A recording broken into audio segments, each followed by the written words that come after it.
नमस्कार, बहुत स्वागत है आपका न्यूज अपडेट में। मैं हूं आपके साथ अमित शर्मा। देहरादून के भाजपा प्रदेश मुख्यालय में बीजेपी प्रदेश मुख्य प्रवक्ता सुरेश जोशी ने प्रेस कॉन्फ्रेंस की। इस दौरान उन्होंने केदारनाथ में 20 नवंबर को होने वाले उपचुनाव पर पार्टी की जीत का दावा करते हुए कहा कि बीजेपी केदारनाथ में विकास के नए कीर्तिमान रच रही है। वहीं उन्होंने कांग्रेस पर निशाना साधते हुए कहा कि कांग्रेस लगातार केदारनाथ को बदनाम करने की और सनातन विरोधी साजिश रच रही है।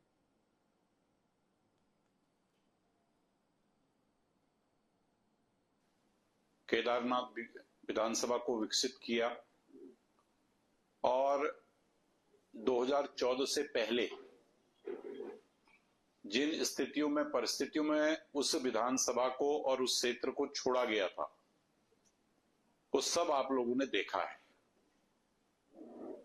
और आज अगर भगवान केदार के दर्शनों के लिए या चारधाम यात्रा के लिए देश और दुनिया से सनातन धर्मी लोग आध्यात्म को स्वीकार करते हुए दर्शन के लिए आ रहे हैं। उत्तराखंड में निकाय चुनाव न कराने को लेकर विपक्ष के आरोपों के बीच राज्य के शहरी विकास मंत्री डॉक्टर प्रेमचंद अग्रवाल ने दावा किया है कि किसी भी स्थिति में इस साल के दिसंबर माह में निकाय चुनाव होंगे। उन्होंने कहा कि निकाय चुनाव में आरक्षण की स्थिति तय होते ही सरकार निकाय चुनाव का कार्यक्रम जारी करेगी। दिसंबर माह में निकाय चुनाव होंगे, इसके लिए सरकार तैयारी कर रही है। आपको बता दें कि पिछले साल दिसंबर 2023 में प्रदेश की करीब 100 नगरीय निकायों का 5 साल का कार्यकाल समाप्त हो गया था, लेकिन अब तक निकाय चुनाव न कराने को लेकर विपक्ष लगातार सवाल खड़े कर रहा है।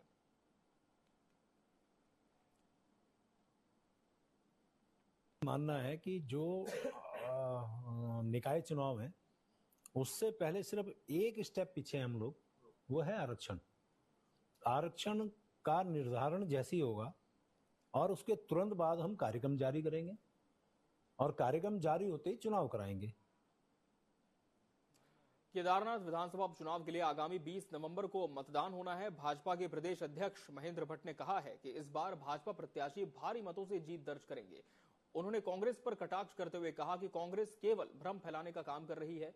इस बार केदारनाथ यात्रा पिछले वर्ष की तुलना में 56 दिन कम हुई है।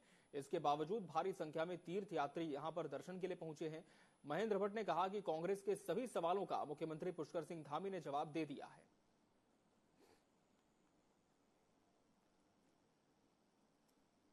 देखिए, केदारनाथ विधानसभा उत्तराखंड की ऐसी विधानसभा बनने जा रही है भारतीय जनता पार्टी की, जो सर्वाधिक मतों से जीतने वाली है।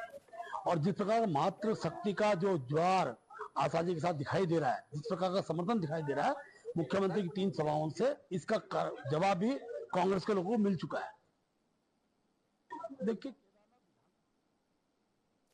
केदारनाथ उपचुनाव को लेकर गहमागहमी जारी है। भाजपा विधायक शैला रानी रावत के निधन के बाद केदारनाथ विधानसभा सीट खाली हुई है। इस सीट पर 20 नवंबर को चुनाव होना है। पीएम मोदी का इस सीट से लगाव देखते हुए उपचुनाव में सीएम धामी की साख भी दांव पर लगी है। उच्च हिमालयी क्षेत्र में फैली विधानसभा की केदारनाथ सीट के उपचुनाव के चलते वहां के सर्द वातावरण में राजनीतिक गर्माहट घुलने लगी है। उपचुनाव में कौन बाजी मारेगा और किसे हार मिलेगी, इसका निर्णय तो 20 नवंबर को यहां 90,000 से अधिक मतदाता करेंगे। देखिए इस रिपोर्ट में। विधानसभा की केदारनाथ सीट रुद्रप्रयाग जिले के अगस्त्यमुनि, जखोली व उखीमठ विकास खंडों को स्वयं में समेटे है। इसकी सीमाएं बद्रीनाथ, कर्णप्रयाग, रुद्रप्रयाग, घनसाली व गंगोत्री विधानसभा क्षेत्रों से लगी है। केदारनाथ उप विधानसभा क्षेत्रों में शामिल है, जिनमें महिला मतदाताओं की संख्या अधिक है। चुनाव कोई भी हो, यहाँ की महिलाएं अपने दायित्व को पूरी जिम्मेदारी के साथ निभाती हैं। वर्ष 2022 के विधानसभा चुनाव को ही ले तो तब 69.61% महिलाओं ने मताधिकार का प्रयोग किया, जबकि पुरुषों का मत प्रतिशत 60.29% रहा। इससे पहले के चुनाव का परिदृश्य भी इससे अलग नहीं रहा। यही नहीं, इस सीट के चुनाव परिणामों को देखें तो वर्ष 2002 में हुए पहले विधानसभा चुनाव में यहां आशा नौटियाल विधायक चुनी गई और वर्ष 2007 में दोबारा निर्वाचित हुई। वर्ष 2012 और 2022 में यहां से शैला रानी रावत विजयी रही। वर्ष 2017 के चुनाव में मनोज रावत जीत दर्ज कर विधानसभा पहुंचे थे। बात करें आंकड़ों की तो केदारनाथ विधानसभा क्षेत्र में कुल 90,875 मतदाता हैं, जिसमें महिला मतदाताओं की संख्या 45,956 हैं। वहीं पुरुष मतदाता 44,919 हैं। इसके अलावा सर्विस मतदाताओं की संख्या 2,849 है। वहीं दिव्यांग मतदाताओं की अगर बात करें तो 1,092 दिव्यांग मतदाता हैं। वहीं इस पूरे विधानसभा क्षेत्र में 173 बूथ बनाए गए हैं। इस सीट पर भाजपा और कांग्रेस ने अपने ऐसे चेहरे चुनावी मैदान में उतारे हैं जो जनता के चिर परिचित हैं। आशा नौटियाल 2 बार की विधायक रह चुकी है इस सीट से। वहीं मनोज रावत भी कांग्रेस से पहले चुनाव जीतकर विधानसभा में जा चुके हैं। भाजपा और कांग्रेस ने इस बार फिर दोनों पर दांव लगाया है और जीत के लिए दोनों ही दल संघर्ष कर रहे हैं। जबकि भाजपा के लिए इस सीट पर साख बचाना भारी पड़ रहा है, तो वहीं कांग्रेस भी अपनी खोई हुई साख बचाने के लिए पूरे तरीके से चुनावी मैदान में डटी है। भाजपा ने तो अपनी पूरी कैबिनेट और सभी पदाधिकारी क्षेत्र में चुनाव प्रचार में झोंक दिए हैं। वहीं कांग्रेस ने भी अपने बड़े चेहरों को चुनावी प्रचार अभियान में लगा दिया है। वहीं जनता से जुड़े मुद्दों को छोड़ यहां सभी जीत के लिए जद्दोजहद लगा रहे हैं। भाजपा के पास उनकी सरकार के विकास कार्यों का पुलिंदा है, तो कांग्रेस भी सरकार की नाकामी को बताकर मतदाताओं को रिझाने में लगे हैं।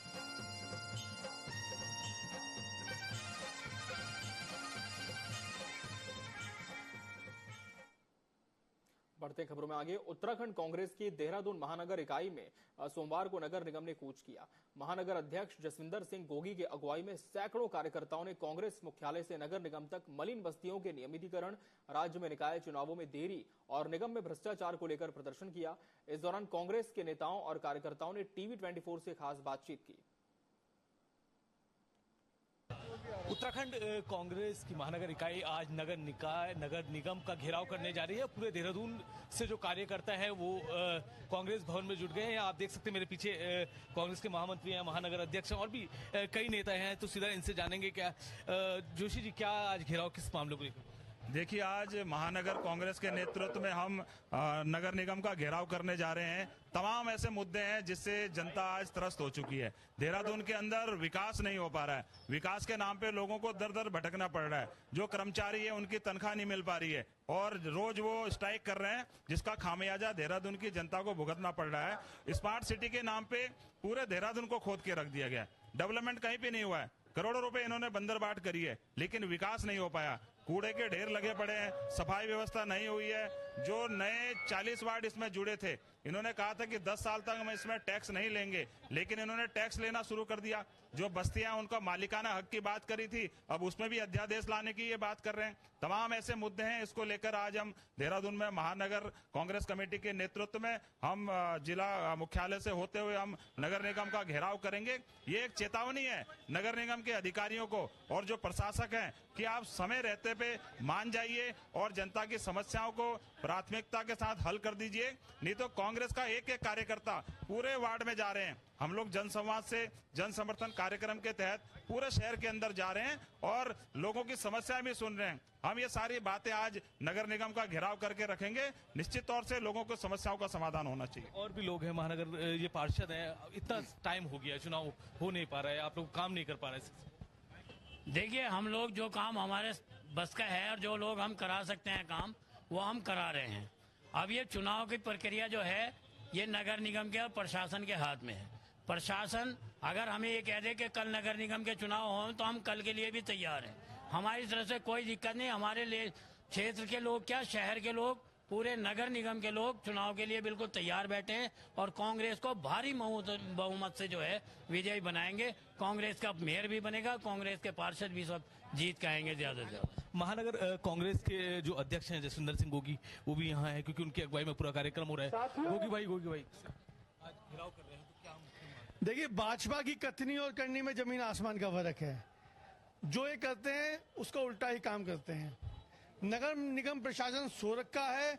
मलिन बस्तियों को ये लोग बेवकूफ बना रहे हैं, अध्यादेश का नाम लेके छलावा कर रहे हैं। आज मलिन बस्तियों के मालिकाना हक के लिए लड़ाई के लिए आज हम उनका घेराव कर रहे हैं और भाजपा की कथनी और करनी में जमीन आसमान का फर्क है। जब तक इनको मालिकाना हक नहीं मिलेगा तब तक हम नहीं रुकेंगे, इनकी लड़ाई लड़ेंगे। और नगर निगम जानबूझ के चुनाव को टालने का काम कर रहा है, डरा हुआ है, सरकार डरी हुई है, नगर निगम चुनाव टाल रहे हैं, इस चीज का घेराव कर रहे हैं। आप देख रहे हैं कि नगर निगम में इतना भ्रष्टाचार जो है अंतिम चरण पर है। कोई भी हालत ऐसी नहीं है कि व्यवस्था टॉप टू बॉटम खत्म हो चुकी है। पथ प्रकाश की व्यवस्था नहीं है, नालियां चौक हो रखी हैं, सफाई व्यवस्था खत्म है। हर वार्ड के अंदर 15 लोगों को बाकायदा दिया गया था, केवल 3-4 लोगों को रखा गया और बाकी सारे पैसे अटक के जा रहे हैं। नगर निगम में बढ़ता भ्रष्टाचार के खिलाफ आज पूरा नगर के हर वार्ड के आदमी जो है विरोध में उतर रहे हैं और ये कन्फर्म है यदि अगर आप तक एक चेतावनी अगर नहीं चेतेंगे, कुल मिला करके नगर निगम में बैठने के काबिल नहीं बनेंगे, क्योंकि व्यवस्थाएं खत्म कर दी है इन लोगों ने जो है। आप देखो कि सड़कों की हालत कितनी खराब हो रखी है, आए दिन लोग चोटिल हो रहे हैं। लगातार हमारे बड़े नेता घूमने के बाद तब ये काम कर रहे हैं। काम इनका सड़कें जहाँ बन रही है वो सड़कें 10 दिन 2 महीने नहीं चल पा रही है। बड़ा खेत का विषय है। नगर निगम में जितना बढ़ता भ्रष्टाचार है उसके खिलाफ मेरे पत्रकार गणों से मेरा अनुरोध है इस चीज को हाईलाइट करने का काम करें प्लीज। धन्यवाद। जय हिंद, जय भारत, जय उत्तराखंड। कांग्रेस के सभी कार्यकर्ता आज यहाँ जुटे हैं और हमारी लोगों से बात हुई है। उनका जो कांग्रेस के नेता है जिनकी अगुवाई में ये आज कूच हो रहा है, उनका साफ कहना है कि कई ऐसे मामले हैं, नगर निगम में भ्रष्टाचार है, निकाय चुनाव का न कराना और जो मलिन बस्ती है उनको लेकर के आज कांग्रेस ने नगर निगम कूच किया है और खासा विरोध सरकार के प्रति यहाँ कांग्रेस के नेताओं और कार्यकर्ताओं में देखने को मिला। देहरादून से वीडियो जर्नलिस्ट सौरभ राजपूत के साथ आदिल पाशा, टीवी 24। रामनगर में सोमवार को भीषण सड़क हादसा हो गया। यहां गुड़गांव जा रही रोडवेज बस पेड़ से जा टकराई। हल्द्वां के पास बस चालक को अचानक अटैक आ गया, जिससे वो बस के स्टीयरिंग से नियंत्रण खो बैठा। इसके बाद बस सड़क किनारे पेड़ से जा टकराई और एक गड्ढे में जाकर रुक गई। घटना के बाद बस में सवार यात्रियों में चीख पुकार मच गई। हादसे के बाद मौके पर मौजूद लोगों ने बस में सवार सभी यात्रियों को सुरक्षित बाहर निकाला। हादसे में चालक सहित 2 लोग घायल हुए हैं, जिन्हें इलाज के लिए अस्पताल में भर्ती किया गया है। वहीं पुलिस पूरे मामले की जांच में है। मेरे हाथ में कोहनी में चोट लगी है, थोड़ा सा अपना चाट आ गया रखा। अब रामनगर से गुड़गांव के लिए जा रहा था मैं, अभी करीब 11 बजे का टाइम होगा मेरे ख्याल से।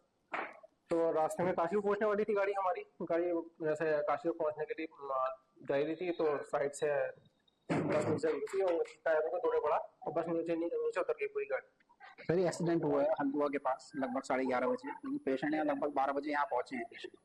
ठीक, 2 पेशेंट जिसमें एक ड्राइवर है और एक पैसेंजर है। ठीक, जो पैसेंजर है उसके तो कोई ज्यादा ऐसी गंभीर चोट नहीं है, सिर्फ ड्राइवर को है, वो भी बीपी बढ़ने की वजह से दिक्कत हुई है उनको। अल्मोड़ा हल्द्वानी राष्ट्रीय राजमार्ग 109 पर क्वारब के पास पहाड़ियां दरकने से लगातार तीसरे दिन सड़क मार्ग बंद रहा। सड़क पर मलबा गिरने का सिलसिला लगातार जारी है, जिससे यात्रियों को भारी दिक्कतों का सामना करना पड़ रहा है। पहाड़ियां टूटने के वीडियो भी लगातार सामने आ रहे हैं। मलबा हटाने के लिए जेसीबी मशीनें तैनात की गई हैं। ये मामला अब राजनीतिक तूल पकड़ता जा रहा है। कांग्रेस जिलाध्यक्ष भूपेंद्र भोज ने प्रशासन पर लापरवाही का आरोप लगाते हुए चेतावनी दी है कि यदि यातायात जल्द बहाल नहीं हुआ तो कांग्रेस आंदोलन करेगी। आज बड़ा दुर्भाग्य है, आज अल्मोड़ा खैरना की जो रोड है जिसे बंद हुए आज तीसरा दिन है और आज भारतीय जनता पार्टी की सरकार के द्वारा और यहाँ के अल्मोड़ा के जिला प्रशासन के द्वारा एनएच के अधिकारियों के द्वारा अभी तक जो है उस रोड को नहीं खोला गया है, जो बड़ा दुर्भाग्यपूर्ण है। और आज ऐसी स्थिति हो गई है कि आज शादी का सीजन है और अल्मोड़ा का जितना व्यवसाय है वो बिल्कुल ठप होने की स्थिति में हो गया है और हम जिला प्रशासन के द्वारा भी बिल्कुल उसमें कोई कार्रवाई नहीं की जा रही है और अभी बहुत ही धीमी गति से वहाँ पर कार्य चल रहा है, जबकि वहाँ पर पुकलेट भी खड़ी है, उसका भी उपयोग वहाँ पर नहीं किया जा रहा है। केवल एक जेसीबी मशीन से मार्ग खोलने का काम किया जा रहा है, जो अभी तक नाकाफी हो रहा है।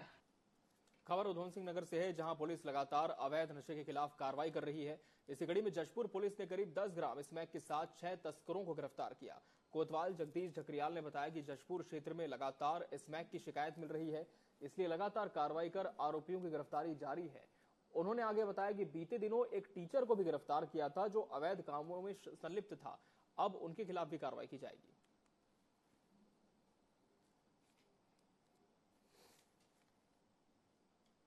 जशपुर क्षेत्र में जो लगातार जो है इसमें किसी का था कि यहाँ जो नवयुवक पीढ़ी है वो इसमें पी रहे हैं और लोग पिला रहे हैं, तो इसी के कार्यक्रम में हमारे जो पुलिस टीम ने जो है कल जो है 4 बजे के बाद से एक जो पिंटू है साथ हिस्ट्री शीटर भी है जो लोगों को अपने घर में बैठा के इसमें पिलाता है, उन सभी को जो है गिरफ्तार कर आवश्यक कार्रवाई की गई है, कोर्ट में पेश किया जा रहा है।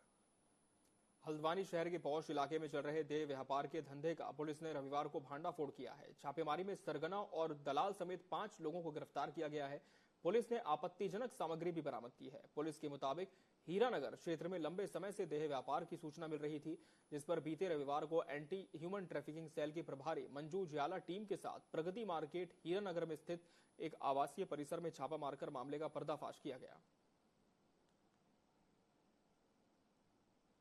हीरानगर थाना हल्द्वानी क्षेत्र अंतर्गत एक अनैतिक देह व्यापार की सूचना पर हमारी एंटी ह्यूमन ट्रैफिकिंग सेल द्वारा रेड की गई, जिसमें 3 महिलाएं और 2 पुरुषों को अरेस्ट किया गया है और इनके खिलाफ थाना हल्द्वानी में एफआईआर पंजीकृत कर अभियुक्तों को माननीय न्यायालय में पेश कर जेल भेज दिया गया है। जय श्री बद्री विशाल के उद्घोष के साथ विधि विधान से 17 नवंबर की रात्रि श्री बद्रीनाथ धाम के कपाट शीतकाल के लिए बंद हो गए हैं। हजारों श्रद्धालु कपाट बंद के दिन धाम में मौजूद रहे। योग बद्री पांडुकेश्वर और श्री नरसिंह मंदिर जोशीमठ में 19 नवंबर से शीतकालीन पूजाएं शुरू होंगी। जिलाधिकारी संदीप तिवारी ने बद्रीनाथ धाम यात्रा समापन के अवसर पर भगवान बद्री विशाल के दर्शन किए। जिलाधिकारी ने कहा कि प्रशासन और मंदिर समिति के समन्वयन से श्री बद्रीनाथ यात्रा कुशलता पूर्वक संपन्न हो चुकी है। रिकॉर्ड संख्या में तीर्थयात्री बद्रीनाथ पहुंचे हैं।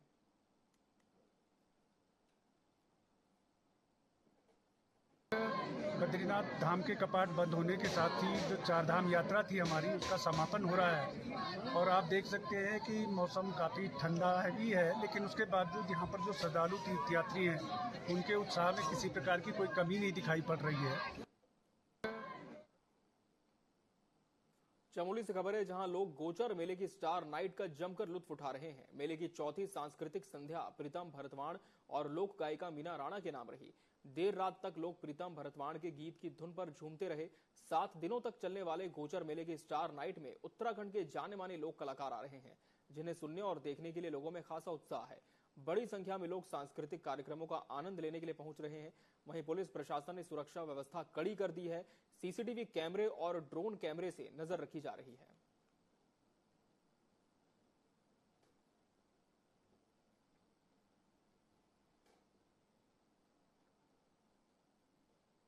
उत्तराखंड तकनीकी विश्वविद्यालय में 4 दिवसीय 5वें Dehradun science and technology festival 20 से 30 नवंबर को आयोजित किया जाएगा, जिसमें 25 से ज्यादा इवेंट्स का आयोजन होगा। इस तरह के आयोजन से बच्चों को विज्ञान और तकनीकी के क्षेत्र में नई रोचक जानकारी दी जाएगी। फेस्टिवल के बारे में जानकारी देते हुए उत्तराखंड तकनीकी विश्वविद्यालय के कुलपति डॉक्टर ओमकार सिंह ने कहा कि विज्ञान और तकनीकी का उत्तर भारत का सबसे बड़ा महोत्सव है।